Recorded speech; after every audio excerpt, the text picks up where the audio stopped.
আসসালামু আলাইকুম এভরিওয়ান। প্রথমেই প্যানে দিয়ে দিচ্ছি 1 কাপ তালের রস, দিয়ে দিচ্ছি 1 টেবিল চামচ ঘি ও স্বাদমতো লবণ, দিয়ে দিচ্ছি হাফ কাপ চিনি ও হাফ কাপ কুড়ানো নারিকেল, দিয়ে সবগুলো উপকরণ খুব ভালোভাবে মিশিয়ে নেব। এবার এর মধ্যে দিয়ে দেব হাফ কাপ দুধটা দিয়ে আবার ভালোভাবে মিশিয়ে নিয়েছি। এবার চুলায় বসিয়ে 3 থেকে 4 মিনিট ভালোভাবে নেড়েচেড়ে একটা বলক উঠিয়ে নেব। এবার এর মধ্যে দিয়ে দেব 1.5 কাপ ময়দা, দিয়ে আবার নেড়েচেড়ে সবগুলো উপকরণ খুব ভালোভাবে মিশিয়ে একটা ডো তৈরি করে নেব। আজকে আপনাদের তৈরি করে দেখাবো খুবই মজার তালের পাকন পিঠা। এই তালের সিজনে অবশ্যই একবার এই পিঠাটা বানিয়ে খেয়ে দেখবেন, আশা করি অনেক ভালো লাগবে। তো এখানে আমার গোলাটা একদম তৈরি হয়ে গিয়েছে।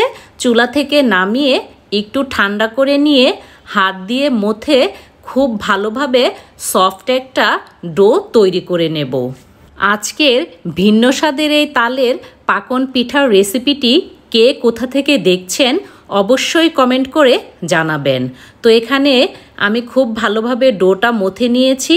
এবার অল্প একটু নিয়ে প্রথমে চপিং বোর্ডে একটু গোল করে নেব, তারপর এরকম একটা চালনিতে উপরে দিয়ে একটি নকশা করে নেব। এই রকম চালনি আমাদের বাসায় রান্নাঘরে তো সবারই থাকে, আর আপনারা চাইলে ছাঁচের সাহায্যেও বিভিন্ন নকশা করে নিতে পারেন। তো এক এক করে আমি সবগুলো পিঠা একই রকম করে বানিয়ে নিয়েছি। এবার চুলায় বসিয়ে রাখা গরম তেলে এক এক করে আমি পিঠাগুলো দিয়ে দেব। দিয়ে একটা পাশ যখন হয়ে যাবে তখন এক এক করে উল্টে দেব। খুবই আস্তে আস্তে উল্টাতে হবে, কারণ পিঠাগুলো নরম, না হলে ভেঙে যেতে পারে। আর চুলার আঁচটা অবশ্যই মিডিয়াম লো ফ্লেমে রেখে এই পিঠাগুলো ভাজতে হবে। পিঠার একটা সাইড হয়ে গিয়েছে, এখন আমি এক এক করে উল্টে দিচ্ছি।